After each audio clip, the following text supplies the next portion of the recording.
though, consumed with the hot fire of his purpose. Ahab in all his thoughts and actions ever had in view the ultimate capture of Moby Dick, though he seemed ready to sacrifice all mortal interests to that one passion. Nevertheless, it may have been that he was by nature and long habituation far too wedded to a fiery whaleman's ways, altogether to abandon the collateral prosecution of the voyage. Or at least if this were otherwise, there were not wanting other motives much more influential with him. It would be refining to much, perhaps, even considering his monomania, to hint that his vindictiveness towards the white whale might have possibly extended itself in some degree to all sperm whales, and that the more monsters he slew by so much the more he multiplied the chances that each subsequently encountered whale would prove to be the hated one he hunted. But if such an hypothesis be indeed exceptionable, there were still additional considerations which,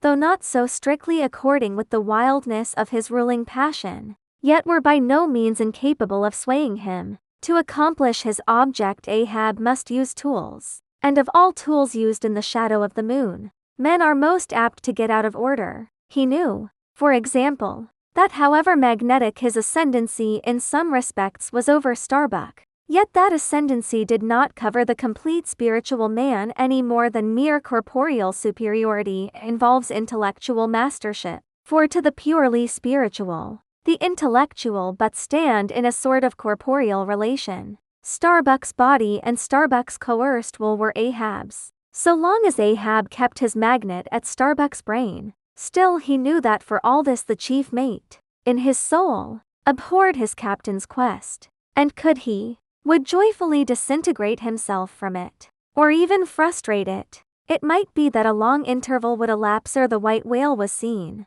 During that long interval Starbuck would ever be apt to fall into open relapses of rebellion against his captain's leadership, unless some ordinary, prudential, circumstantial influences were brought to bear upon him. Not only that, but the subtle insanity of Ahab respecting Moby Dick was noways more significantly manifested than in his superlative sense and shrewdness in foreseeing that, for the present, the hunt should in some way be stripped of that strange imaginative impiousness which naturally invested it, that the full terror of the voyage must be kept withdrawn into the obscure background for few men's courage, is proof against protracted meditation unrelieved by action, that when they stood their long night watches, his officers and men must have some nearer things to think of than Moby Dick, for however eagerly and impetuously the savage crew had hailed the announcement of his quest, yet all sailors of all sorts are more or less capricious and unreliable. They live in the varying outer weather,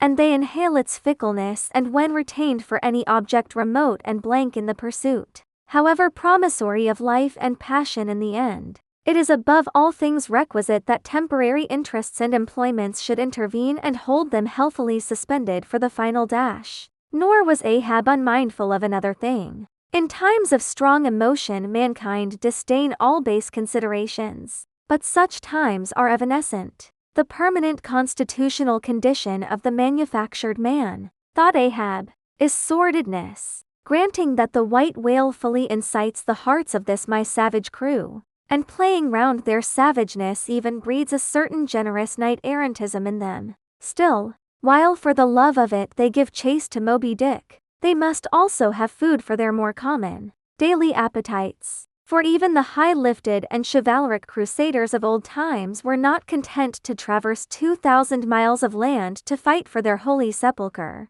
without committing burglaries, picking pockets, and gaining other pious perquisites by the way. Had they been strictly held to their one final and romantic object, that final and romantic object, too many would have turned from in disgust. I will not strip these men, thought Ahab, of all hopes of cash.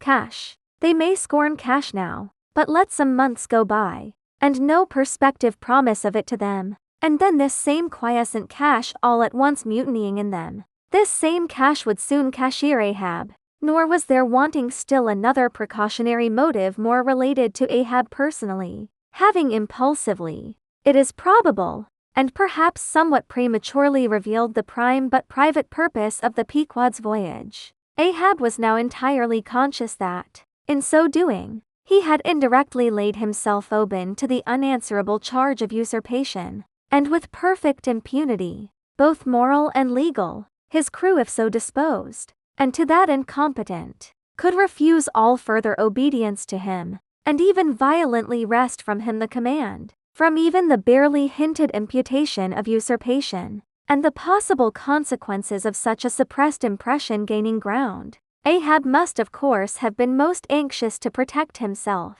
That protection could only consist in his own predominating brain and heart and hand, backed by a heedful, closely calculating attention to every minute atmospheric influence which it was possible for his crew to be subjected to. For all these reasons then, and others perhaps too analytic to be verbally developed here, Ahab plainly saw that he must still in a good degree continue true to the natural, nominal purpose of the Pequod's voyage, observe all customary usages, and not only that, but force himself to evince all his well-known passionate interest in the general pursuit of his profession. Be all this as it may, his voice was now often heard hailing the 3 mastheads and admonishing them to keep a bright lookout, and not omit reporting even a porpoise. This vigilance was not long without reward.